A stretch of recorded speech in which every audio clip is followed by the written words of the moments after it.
श्री सत्यनारायण कथा। शास्त्रों में बताया गया है कि सत्यनारायण व्रत कथा का पाठ करने से व्यक्ति को 1000 यज्ञ करने के बराबर पुण्य फल की प्राप्ति होती है। सत्यनारायण भगवान व्रत कथा में भगवान विष्णु के सत्य स्वरूप के बारे में बताया गया है। इस व्रत का पाठ करने से घर में सुख समृद्धि का वास होता है और भगवान विष्णु की कृपा बनी रहती है। सत्यनारायण व्रत कथा का पहला अध्याय। एक समय की बात है, नैमिषारण्य तीर्थ में शनकादि 88,000 ऋषियों ने श्री सूत जी से पूछा, हे प्रभु, इस कलियुग में वेद विद्या रहित मनुष्यों को प्रभु भक्ति किस प्रकार मिल सकती है तथा उनका उद्धार कैसे होगा। हे मुनि श्रेष्ठ, कोई ऐसा तप बताइए जिससे थोड़े समय में ही पुण्य मिले और मनवांछित फल भी मिल जाए। इस प्रकार की कथा सुनने की हम इच्छा रखते हैं। सर्व शास्त्रों के ज्ञाता सूत जी बोले, हे वैष्णवों में पूज्य, आप सभी ने प्राणियों के हित की बात पूछी है, इसलिए मैं एक ऐसे श्रेष्ठ व्रत को आप लोगों को बताऊंगा जिसे नारद जी ने लक्ष्मी नारायण जी से पूछा था और लक्ष्मीपति ने मुनिश्रेष्ठ नारद जी से कहा था। आप सब इसे ध्यान से सुनिए। एक समय की बात है, योगीराज नारद जी दूसरों के हित की इच्छा लिए अनेकों लोकों में घूमते हुए मृत्युलोक में आ पहुँचे। यहाँ उन्होंने अनेक योनियों में जन्मे प्रायः सभी मनुष्यों को अपने कर्मों द्वारा अनेकों दुखों से पीड़ित देखा। उनका दुख देख नारद जी सोचने लगे कि कैसा यत्न किया जाए जिसके करने से निश्चित रूप से मानव के दुखों का अंत हो जाए। इसी विचार पर मनन करते हुए वह विष्णुलोक में गए। वहां वह देवों के ईश नारायण की स्तुति करने लगे, जिनके हाथों में शंख, चक्र, गदा और पद्म थे, गले में वरमाला पहने हुए थे। स्तुति करते हुए नारद जी बोले, हे भगवान, आप अत्यंत शक्ति से संपन्न हैं, मन तथा वाणी भी आपको नहीं पा सकती हैं। आपका आदि, मध्य तथा अंत नहीं है। निर्गुण स्वरूप सृष्टि के कारण भक्तों के दुख को दूर करने वाले हैं, आपको मेरा नमस्कार है। नारद जी की स्तुति सुन विष्णु भगवान बोले, हे मुनिश्रेष्ठ, आपके मन में क्या बात है? आप किस काम के लिए पधारे हैं? उसे संकोच कहो। इस पर नारद मुनि बोले कि मृत्युलोक में अनेक योनियों में जन्मे मनुष्य अपने कर्मों के द्वारा अनेकों दुख से दुखी हो रहे हैं। हे नाथ, आप मुझ पर दया रखते हैं तो बताइए कि वो मनुष्य थोड़े प्रयास से ही अपने दुखों से कैसे छुटकारा पा सकते हैं। श्री हरि बोले, हे नारद, मनुष्यों की भलाई के लिए तुमने बहुत अच्छी बात पूछी है। जिसके करने से मनुष्य मोह से छूट जाता है, वो बात मैं कहता हूँ, उसे सुनो। स्वर्ग लोक व मृत्युलोक दोनों में एक दुर्लभ उत्तम व्रत है जो पुण्य देने वाला है। आज प्रेमवश होकर मैं उसे तुमसे कहता हूँ। श्री सत्यनारायण भगवान का यह व्रत अच्छी तरह विधान पूर्वक करके मनुष्य तुरंत ही यहाँ सुख भोग कर मरने पर मोक्ष पाता है। श्रीहरि के वचन सुन नारद जी बोले कि उस व्रत का फल क्या है और उसका विधान क्या है? यह व्रत किसने किया था? इस व्रत को किस दिन करना चाहिए? सभी कुछ विस्तार से बताएं।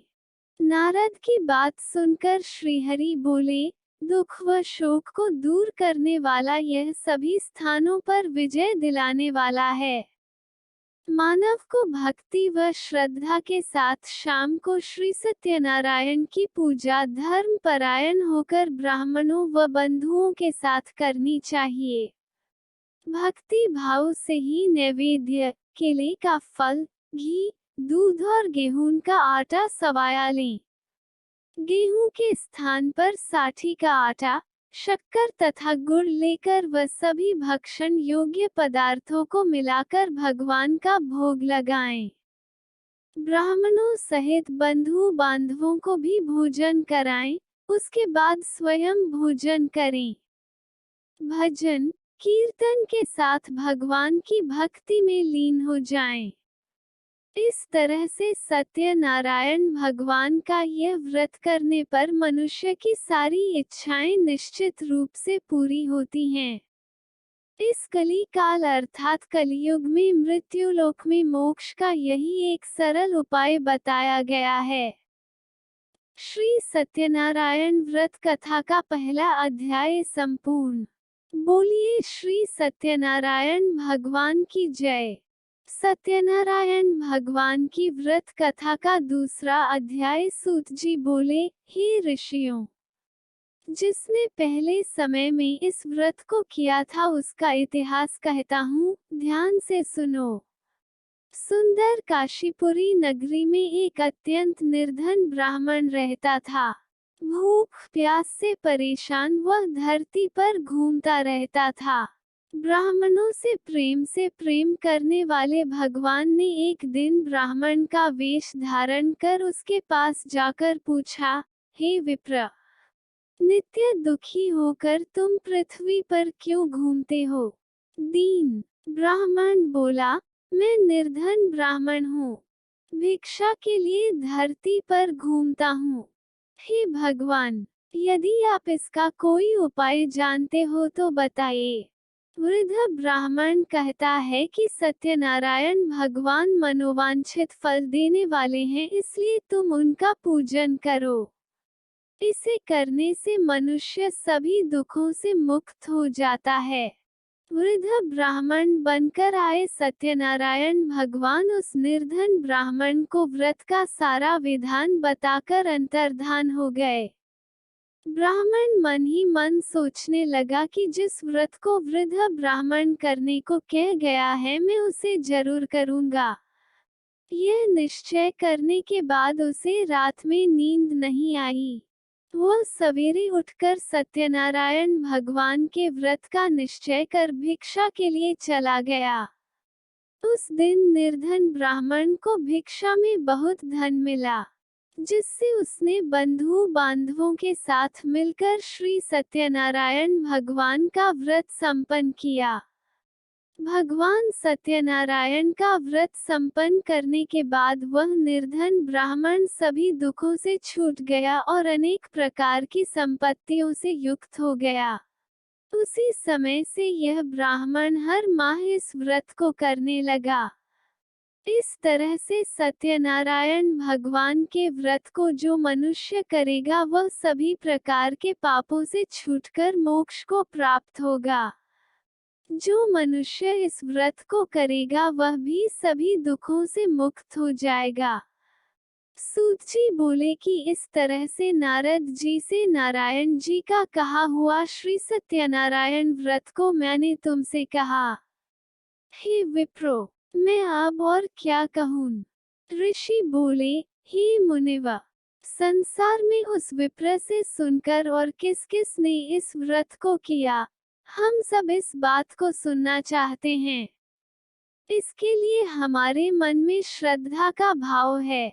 सूत जी बोले, हे मुनियों, जिसने इस व्रत को किया है वे सब सुनो।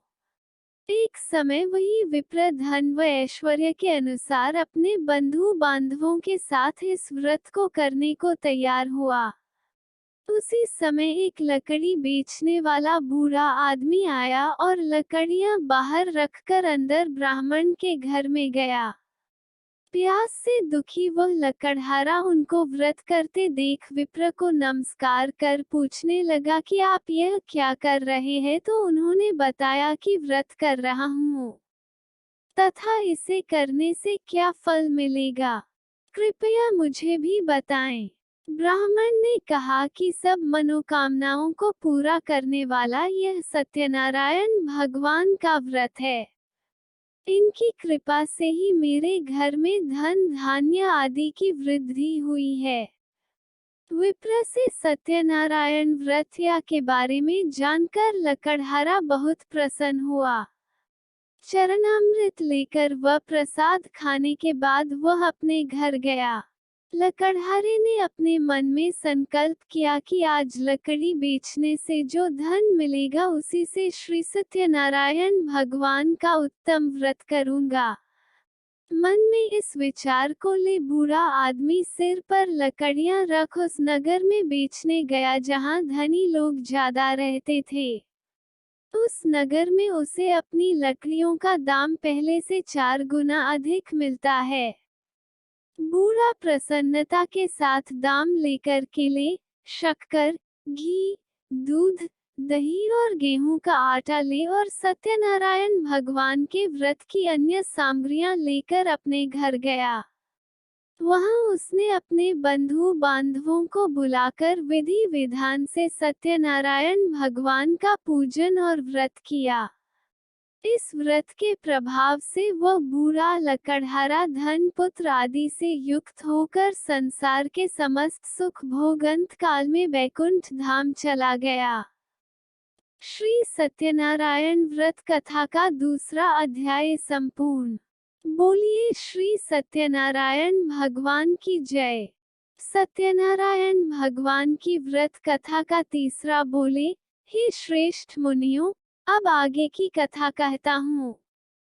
पहले समय में उल्कामुख नाम का एक बुद्धिमान राजा था। वह सत्यवक्ता और जितेंद्रिय था। प्रतिदिन देव स्थानों पर जाता और निर्धनों को धन देकर उनके कष्ट दूर करता था।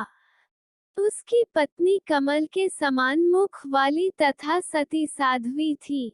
भद्रशिला नदी के तट पर उन दोनों ने श्री सत्यनारायण भगवान का व्रत किया।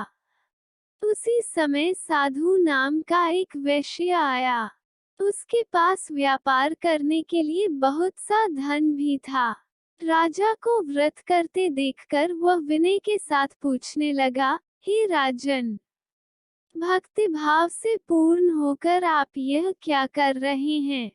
मैं सुनने की इच्छा रखता हूँ तो आप मुझे बताएं। राजा बोला, हे साधु, अपने बंधु बांधवों के साथ पुत्रादि की प्राप्ति के लिए एक महाशक्तिमान श्री सत्यनारायण भगवान का व्रत व पूजन कर रहा हूँ। राजा के वचन सुन साधु आदर से बोला, हे राजन, मुझे इस व्रत का सारा विधान कहिए। आपके कथनानुसार मैं भी इस व्रत को करूंगा। मेरी भी संतान नहीं है और इस व्रत को करने से निश्चित रूप से मुझे संतान की प्राप्ति होगी। राजा से व्रत का सारा विधान सुन व्यापार से निवृत्त हो वह अपने घर गया। साधु वैश्य ने अपनी पत्नी को संतान देने वाले इस व्रत का वर्णन कह सुनाया और कहा कि जब मेरी संतान होगी तब मैं इस व्रत को करूंगा। साधु ने इस तरह के वचन अपनी पत्नी लीलावती से कहे। एक दिन लीलावती पति के साथ आनंदित हो सांसारिक धर्म में प्रवृत्त होकर सत्यनारायण भगवान की कृपा से गर्भवती हो गई। 10वें महीने में उसके गर्भ से एक सुंदर कन्या ने जन्म लिया। दिनों दिन वह ऐसे बढ़ने लगी जैसे कि शुक्ल पक्ष का चंद्रमा बढ़ता है। माता पिता ने अपनी कन्या का नाम कलावती रखा। एक दिन लीलावती ने मीठे शब्दों में अपने पति को याद दिलाया कि आपने सत्यनारायण भगवान के जिस व्रत को करने का संकल्प किया था उसे करने का समय आ गया है, आप इस व्रत को करिए। साधु बोला कि हे प्रिय, इस व्रत को मैं उसके विवाह पर करूंगा। इस प्रकार अपनी पत्नी को आश्वासन देकर वह नगर को चला गया। साधु ने एक बार नगर में अपनी कन्या को सखियों के साथ देखा तो तुरंत ही दूत को बुलाया और कहा कि मेरी कन्या के योग्य वर देख कर आओ। साधु की बात सुनकर दूत कंचन नगर में पहुंचा और वहां देखभाल कर लड़की के सुयोग्य वाणिक पुत्र को ले आया। सुयोग्य लड़के को देख साधु ने बंधु बांधवों को बुलाकर अपनी पुत्री का विवाह कर दिया, लेकिन दुर्भाग्य की बात ये कि साधु ने अभी भी श्री सत्यनारायण भगवान का व्रत नहीं किया। इस पर श्री भगवान क्रोधित हो गए और श्राप दिया कि साधु को अत्यधिक दुख मिले। अपने कार्य में कुशल साधु बनिया जमाई को लेकर समुद्र के पास स्थित होकर रत्नासारपुर नगर में गया। वहां जाकर दामाद ससुर दोनों मिलकर चंद्रकेतु राजा के नगर में व्यापार करने लगे। एक दिन भगवान सत्यनारायण की माया से एक चोर राजा का धन चुराकर भाग रहा था। उसने राजा के सिपाहियों को अपना पीछा करते देख चुराया हुआ धन वहां रख दिया जहां साधु अपने जमाई के साथ ठहरा हुआ था।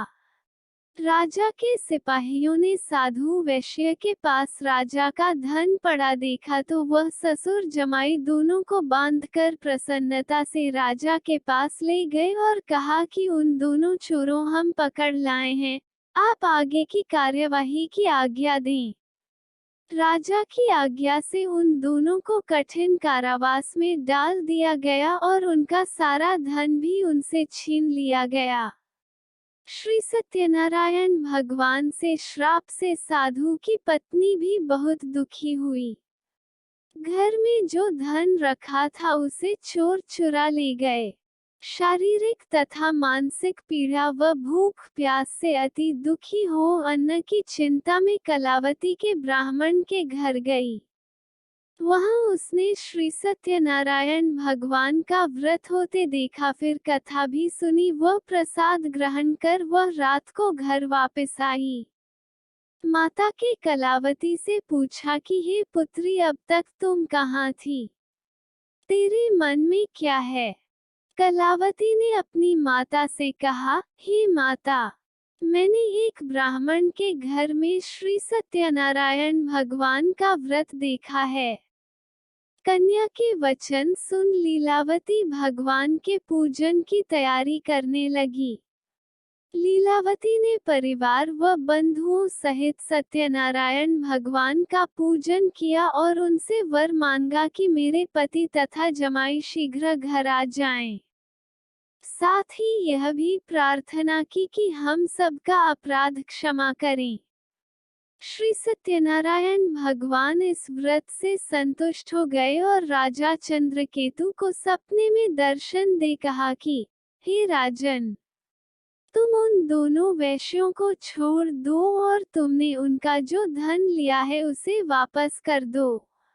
अगर ऐसा नहीं किया तो मैं तुम्हारा धन, राज्य व संतान सभी को नष्ट कर दूंगा। राजा को यह सब कहकर वह अंतर्ध्यान हो गए। प्रातःकाल सभा में राजा ने अपना सपना सुनाया, फिर बोले कि बनिक पुत्रों को कैद से मुक्त कर सभा में लाओ। दोनों ने आते ही राजा को प्रणाम किया। राजा मीठी वाणी में बोला, हे महानुभावों, भाग्यवश ऐसा कठिन दुख तुम्हें प्राप्त हुआ है, लेकिन अब तुम्हें कोई भय नहीं है। ऐसा कह राजा ने उन दोनों को नए वस्त्राभूषण भी पहनाए और जितना धन उनका लिया था उससे दुगुना धन वापस कर दिया। दोनों वैश्य अपने घर को चल दिए। श्री सत्यनारायण व्रत कथा का 3रा अध्याय संपूर्ण। बोलिए श्री सत्यनारायण भगवान की जय। सत्यनारायण भगवान की व्रत कथा का 4था अध्याय। सुत जी बोले, वैश्य ने मंगलाचार कर अपनी यात्रा आरंभ की और अपने नगर की ओर चल दिए। उनके थोड़ी दूर जाने पर एक दंडी वेशधारी श्री सत्यनारायण ने उनसे पूछा, हे साधु, तेरी नाव में क्या है?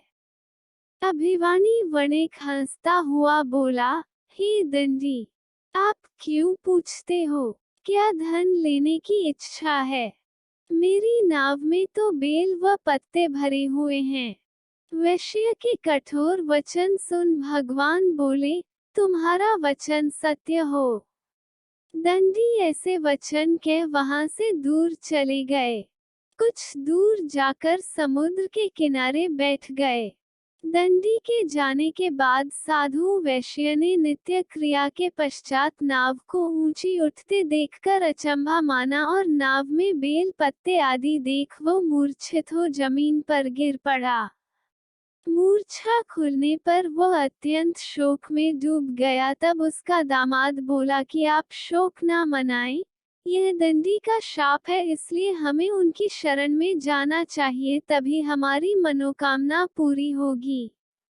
दामाद की बात सुनकर वह दंडी के पास पहुंचा और अत्यंत भक्तिभाव नमस्कार करके बोला, मैंने आपसे जो जो असत्य वचन कहे थे उनके लिए मुझे क्षमा दें। ऐसा कहकर महान शोकातुर हो रोने लगा। तब दंडी भगवान बोले, हे वणिक पुत्र, मेरी आज्ञा से बार बार तुम्हें दुख प्राप्त हुआ है, तू मेरी पूजा से विमुख हुआ। साधु बोला, हे भगवान, आपकी माया से ब्रह्मा आदि देवता भी आपके रूप को नहीं जानते, तब मैं अज्ञानी कैसे जान सकता हूँ। आप प्रसन्न हुई, अब मैं सामर्थ्य के अनुसार आपकी पूजा करूंगा। मेरी रक्षा करो और पहले के समान नौक में धन भर दो। साधु वैश्य के भक्तिपूर्वक वचन सुनकर भगवान प्रसन्न हो गए और उसकी इच्छानुसार वरदान देकर अंतर्धान हो गए। ससुर जमाई जब नाव पर आए तो नाव धन से भरी हुई थी। फिर वही अपने अन्य साथियों के साथ सत्यनारायण भगवान का पूजन कर अपने नगर को चल दिए। जब नगर के नजदीक पहुंचे तो दूत को घर पर खबर करने के लिए भेज दिया। दूत साधु की पत्नी को प्रणाम कर कहता है कि मालिक अपने दामाद सहित नगर के निकट आ गए हैं। दूत की बात सुन साधु की पत्नी लीलावती ने बड़े हर्ष के साथ सत्यनारायण भगवान का पूजन कर अपनी पुत्री कलावती से कहा कि मैं अपने पति के दर्शन को जाती हूँ, तू कार्य पूर्ण कर शीघ्र आ जा। माता के ऐसे वचन सुन कलावती जल्दी में प्रसाद छोड़ अपने पति के पास चली गई। प्रसाद की अवज्ञा के कारण श्री सत्यनारायण भगवान रुष्ट हो गए और नाव सहित उसके पति को पानी में डुबो दिया। कलावती अपने पति को वहां ना पाकर रोती हुई जमीन पर गिर गई। नौक को डूबा हुआ देख व कन्या को रोता देख साधु दुखी होकर बोला कि हे प्रभु, मुझसे तथा मेरे परिवार से जो भूल हुई है उसे क्षमा करें।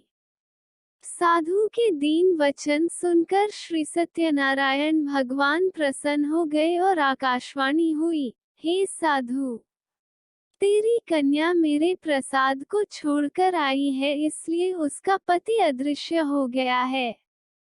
यदि वह घर जाकर प्रसाद खाकर लौटती है तो इसे इसका पति अवश्य मिलेगा। ऐसी आकाशवाणी सुन कलावती घर पहुंचकर प्रसाद खाती है और फिर आकर अपने पति के दर्शन करती है। उसके बाद साधु अपने बंधु बांधवों सहित श्री सत्यनारायण भगवान का विधि विधान से पूजन करता है। इस लोक का सुख भोग वह अंत में स्वर्ग जाता है। श्री सत्यनारायण व्रत कथा का चौथा अध्याय संपूर्ण। बोलिए श्री सत्यनारायण भगवान की जय। सत्यनारायण भगवान की व्रत कथा का चौथा अध्याय। सुत जी बोले, वैश्य ने मंगलाचार कर अपनी यात्रा आरंभ की और अपने नगर की ओर चल दिए। उनके थोड़ी दूर जाने पर एक दंडी वेशधारी श्री सत्यनारायण ने उनसे पूछा, हे साधु, तेरी नाव में क्या है? अभिवानी वणिक हंसता हुआ बोला, हे दंडी, आप क्यों पूछते हो? क्या धन लेने की इच्छा है? मेरी नाव में तो बेल व पत्ते भरे हुए हैं। वैश्य के कठोर वचन सुन भगवान बोले, तुम्हारा वचन सत्य हो। दंडी ऐसे वचन कह वहां से दूर चले गए। कुछ दूर जाकर समुद्र के किनारे बैठ गए। दंडी के जाने के बाद साधु वैश्य ने नित्य क्रिया के पश्चात नाव को ऊंची उठते देखकर अचंभा माना और नाव में बेल पत्ते आदि देख वो मूर्छित हो जमीन पर गिर पड़ा। मूर्छा खुलने पर वह अत्यंत शोक में डूब गया। तब उसका दामाद बोला कि आप शोक ना मनाएं, यह दंडी का शाप है, इसलिए हमें उनकी शरण में जाना चाहिए, तभी हमारी मनोकामना पूरी होगी। दामाद की बात सुनकर वह दंडी के पास पहुंचा और अत्यंत भक्तिभाव नमस्कार करके बोला, मैंने आपसे जो जो असत्य वचन कहे थे उनके लिए मुझे क्षमा दें। ऐसा कहकर महान शोकातुर हो रोने लगा। तब दंडी भगवान बोले, हे वणिक पुत्र, मेरी आज्ञा से बार बार तुम्हें दुख प्राप्त हुआ है, तू मेरी पूजा से विमुख हुआ। साधु बोला, हे भगवान, आपकी माया से ब्रह्मा आदि देवता भी आपके रूप को नहीं जानते, तब मैं अज्ञानी कैसे जान सकता हूँ। आप प्रसन्न हुई, अब मैं सामर्थ्य के अनुसार आपकी पूजा करूंगा। मेरी रक्षा करो और पहले के समान नौक में धन भर दो।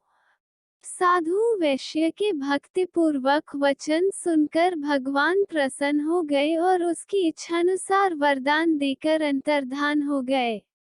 ससुर जमाई जब नाव पर आए तो नाव धन से भरी हुई थी। फिर वही अपने अन्य साथियों के साथ सत्यनारायण भगवान का पूजन कर अपने नगर को चल दिए।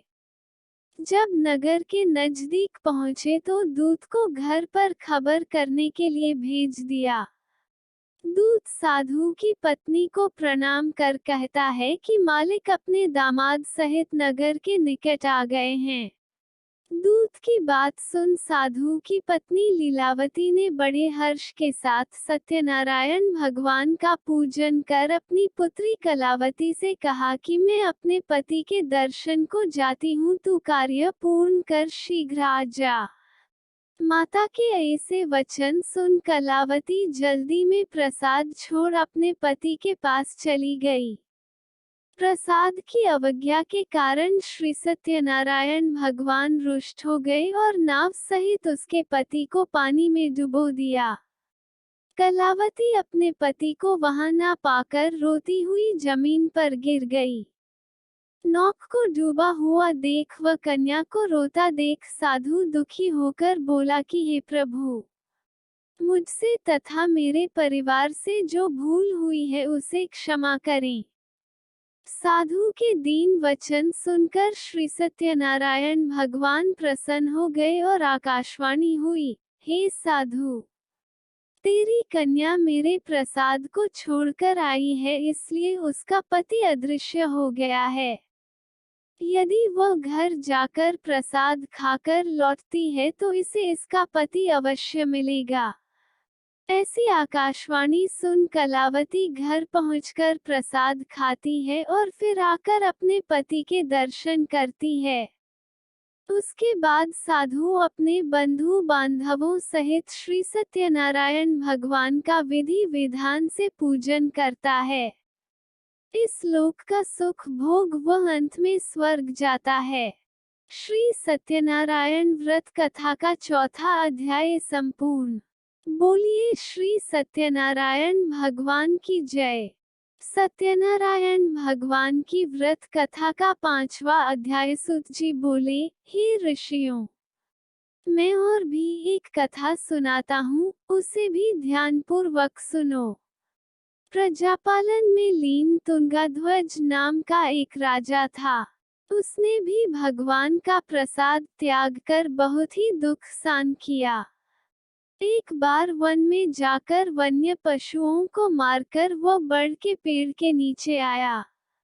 वहां उसने ग्वालों को भक्ति भाव से अपने बंधुओं सहित सत्यनारायण भगवान का पूजन करते देखा। अभिमानवश राजा ने उन्हें देखकर भी पूजा स्थान में नहीं गया और न ही उसने भगवान को नमस्कार किया। ग्वालों ने राजा को प्रसाद दिया, लेकिन उसने वह प्रसाद नहीं खाया और प्रसाद को वहीं छोड़ वह अपने नगर को चला गया। जब वो नगर में पहुंचा तो वहां सब कुछ तहस नहस हुआ पाया तो वह शीघ्र ही समझ गया कि यह सब भगवान ने ही किया है। वह दोबारा ग्वालों के पास पहुंचा और विधि पूर्वक पूजा करके प्रसाद खाया तो श्री सत्यनारायण भगवान की कृपा से सब कुछ पहले जैसा हो गया। दीर्घकाल तक सुख भोगने के बाद मरणोपरांत उसे स्वर्गलोक की प्राप्ति हुई। जो मनुष्य परम दुर्लभ इस व्रत को करेगा तो भगवान सत्यनारायण की अनुकंपा से उसे धन धान्य की प्राप्ति होगी। निर्धन धनी हो जाता है और भयमुक्त हो जीवन जीता है। संतानहीन मनुष्य को संतान सुख मिलता है और सारे मनोरथ पूर्ण होने पर मानव अंतकाल में बैकुंठ धाम को जाता है। सूत जी बोले, जिन्होंने पहले इस व्रत को किया है अब उनके दूसरे जन्म की कथा कहता हूँ। वृद्ध शतानंद ब्राह्मण ने सुदामा का जन्म लेकर मोक्ष की प्राप्ति की। लकड़हारे ने अगले जन्म में निषाद बनकर मोक्ष प्राप्त किया। उल्कामुख नाम का राजा दशरथ होकर बैकुंठ को गए।